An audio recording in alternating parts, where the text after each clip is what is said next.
Pretty visuals and an overly dramatic music score won't save you from the fact that there is no plot follow-through in this movie. Midsommar, movie review.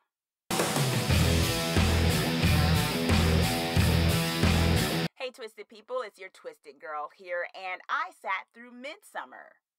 And we're going to talk about it, because I have to review this movie. A group of friends travel to Sweden to visit a midsummer festival. What begins as an idyllic treat quickly devolves into a violent and bizarre experience. Midsommar starts off strong, but then devolves into a muddled mess plot-wise. While the filmmakers hope that you're too distracted by the explicit violence, pretty visuals, and pretty solid acting to notice that this isn't a very well-plotted movie overall. So full disclosure, if you have seen my other review of this filmmaker's movie, Hereditary, you know that I'm not the biggest fan thus far. So far we've just had Hereditary in terms of a mainstream movie, and this movie fell into a lot of the same issues that I had with Hereditary. And if you want to know more about that, check out that full review of the movie. But a lot of the pros and cons that I have of Midsommar are pretty much the same that I had of Hereditary, just with a few added bonuses when it comes to some of my issues with this movie. And so, I didn't totally hate it, but I didn't like it. Pretty visuals. This movie is gorgeous. It's seriously gorgeous. And I think that was the same thing with Hereditary, but I really want to focus on this movie on its own merit, and it was gorgeous. There were some beautiful scenes, some really cool camera angles. It was so visually appealing. Wow. It looked really nice. Great acting. This movie had a lot of strong actors in it. With every actor, I'll get into what they had to act, which it was to their hindrance. But in terms of what they had to deal with and what they were dealing with script-wise and with some of the happenings, they did a really great job, right? There were some really strong, compelling performances, especially with the main character and the supporting characters. The whole friend group, they had a weird chemistry that actually worked, even though it was a very dysfunctional group. The actors played well enough off of each other, and that carried a good amount of it. Because if I'll just say that if any of these actors were as good as they were, it would be even worse than it kind of ended up being. And they really helped carry a good amount of the movie, which is pretty much what I said about Hereditary too, right? Music score. Along with the visuals, there's really great music. And I don't mean great, catchy. The music is haunting. It really goes along with this very scenic yet sinister plot line in terms of the visualization of what's going on there, right? The visuals and such. So the music really goes along with it and really helps build up the atmosphere, or parts of the atmosphere. And so that it really definitely set a tone, particularly in the beginning, the first act of the film. It very much set the tone, the music score, and it definitely resonates with you. So it has a very strong music score that sets the tone, at least in Act 1. And none of these characters are likable. None. Not one of these characters, not even the main character, is likable. And maybe you might think this is a personal preference when, watching a movie, that you don't think you have to like every character to take in the story. But I do think when it comes to a story, if you want to get the audience to care about the journey, you have to care about at least one of the characters and their journey. Even if your character doesn't make it to the end, even if your character is maybe not even the main character, because sometimes there are times when I like supporting characters way better than I like a main character. It's happened. But even as strong as the acting was, even from the lead actress in this film, the characters just were insufferable.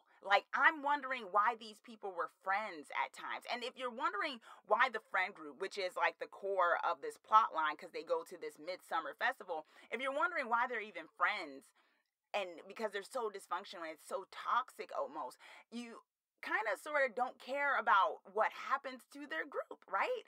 I mean, you kind of have to care a little bit, I think, unless maybe you're one of those people who are like, hey, I just want to watch stuff happen. But I think if you want something to resonate with you, you have to, I don't want to say feel relatable or, some sort of kindred spirit tree to a character, but I think you have to somewhat care about what the conclusion will be for their story. And that just wasn't compelling enough in this film. I just think all these characters were so toxic, were so broken, and throughout the film there's less and less hope of any of that being rectified or dealt with in a way that would be beneficial for any of them, that you're kind of like, well, what am I sitting here for? What are we doing? Why do I care? The tone. I'm sorry, was this supposed to be a scary movie? Because I think I missed the memo, or maybe the film missed the memo. Look, no, it wasn't scary. This wasn't a scary movie. And I know I've seen people say that it's a horror masterpiece. I don't know how, though. I don't know how.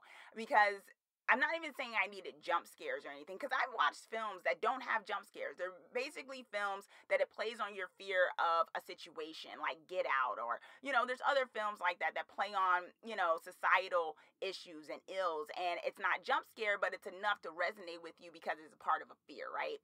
And one could argue that what it was supposed to be playing on the fear of maybe xenophobia, maybe the idea of travel, maybe the idea of not really knowing your friends and your intimate partners. I don't know.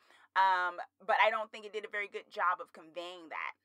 And then somewhere in the midst of maybe the second act of this film, it devolved into a comedy. And I don't think it was actually intentional that it was supposed to be a comedy. I do think that the filmmaker wanted some aspects to be comedic, but I think somehow it got so comedic and not even comedic like, oh, this is funny, they made a joke, but comedic like, this is so ridiculous and over the top, I can't take this seriously as a threat anymore. I don't know, stuff is happening, bad things are occurring, but they're just like, wow, this is just so ridiculous at this point that I don't even feel the heightening of the stakes here, right? So the tone got so ridiculous. Like, I was like, okay, the first act, this is a scary picture. This is a horror picture. And then by the second or third, I was like, I don't know what we're doing here. I started laughing out loud, and I was thinking in my head as I laughed out loud, I was like, I don't think I'm supposed to be laughing. I wasn't laughing with the movie. I was laughing at it at a certain point. Predictable. You saw where this movie was going. And I think that was the thing, too, that threw me off, because I'm thinking, this plot line is not new. No story has never been told, right? We all know this. And that's, that's not a slight against the filmmaker to say you pick something that's already been done. Hey, I like already done films if you can do something different and, make it your own. What I felt was, I thought this film was going to make the whole group of friends stumble upon an experience and it just devolves into some craziness. I thought they'd do better in making it unique. And the only thing that kind of made it unique was the visuals and the music score, right? Because it pretty much, what you figure is going to happen totally happens. It totally goes exactly the way you figure it's going to happen with every beat. There's nothing surprising about where this movie goes, which is weird. I don't know. Maybe I thought there'd be some twist, but they're not. There's no real twist in this film. Plot and story themes. Because I've seen movies like this before where there's so many visuals and they throw symbolism at you, but really it's not really deep symbolism. It's just like symbols you don't normally see, so you think it's deep, and certain ways that the character acts and certain things that are done that are so dramatic and intense and dark. And it plays on all of that to kind of manipulate you into thinking something deeper is going on than there actually is. And I'm going to be honest with you, I think this film is as deep as a puddle. And I know some people are going to tell me, you're wrong, you just didn't get it. You didn't get it. No, I got it. I got what this film was. Like I said in my previous con, it's predictable. It's a story we've seen before. And I think the visuals and the acting and the fact that it's set in a kind of different environment of Sweden and the cult and stuff like that, that it makes you think it's doing something innovative when in reality it's telling the same predictable story. It's just so pretty and haunting looking that you are distracted by it enough, or you could be distracted by it enough to not realize that there's not much going on here. And I think that's pretty much what this film was. There's not a lot going on. And I would argue or assert that Act 2 and Act 3 completely fell apart. I mean, it started off really strong with what was happening with the characters, the tragedy, and what got them, or got our main character anyway, to Sweden. And there's no real payoff with a lot of this stuff. Some stuff is very predictable. So you're like, oh, so you totally just did what we figured you do. And then certain things just don't really go anywhere. Certain characters that you see that you think we're going to see more of, because shouldn't we see more of them? We don't. Certain ways that things play out in terms of, like, towards the end in dealing with grief and stuff like that, it doesn't really go anywhere of depth. You know, it doesn't really go anywhere of a payoff, if we're being honest when it comes to this plot line. So I would argue that if you're looking for a movie that at the end of it you'll feel like satisfied, like, oh, okay, I mean, some stuff didn't make sense, but cool, we got somewhere, you won't feel that with this film. Towards the end, there's a lot of howling, like literally, there's a lot of howling that starts to happen. Wailing, I should say. People start wailing together. I guess it's some type of weird cult group therapy. That happens, yes. Yeah, I'm not going into total spoilers for this review, of course, but yeah, it just gets really... No. And I will also argue that if you think that there was a deeper theme and that somehow I missed it, I'm going to also say that that's not my fault.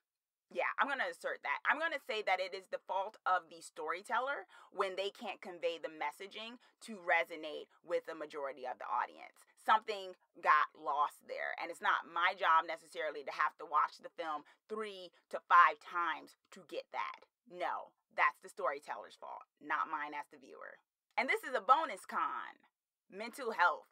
Yeah, I'm starting to notice a pattern with this filmmaker that they tend to use mental health, depression, bipolar, mental, issues that people deal with as a crux, as a plot point, rather than, treating it in a way that it's more than just a plot point.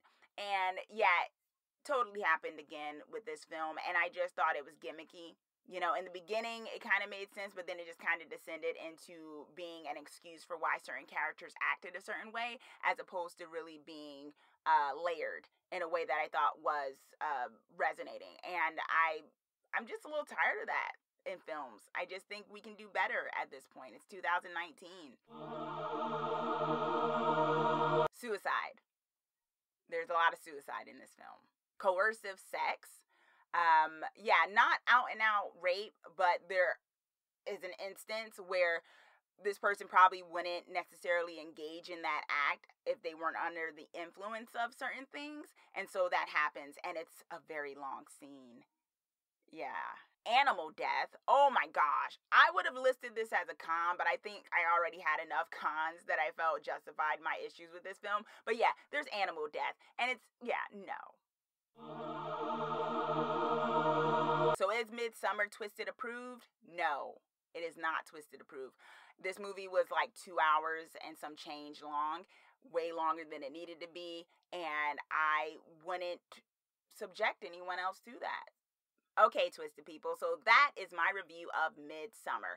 I just really was not feeling this film. I thought there were a lot of cons that they were just too glaring to overlook, and it can't be Twisted approved in my opinion. But I do want to know what you think, so comment down below. Let me know your thoughts. Did you agree with my cons? Do you have counters to my cons? Let's talk and discuss and debate in the comment section. And also, even if you haven't watched it, let me know if you're interested and why, or maybe not interested and why. And if you're going to comment with spoilers, just a tidbit, and to be considerate of everyone that is commenting, even those who have not seen the film yet, just put a little spoiler warning so we all can engage and no one gets to be spoiled if they don't want to be. And also, because there's another also, be sure to subscribe so that you're the first to know when I post my videos. Thanks for watching, y'all.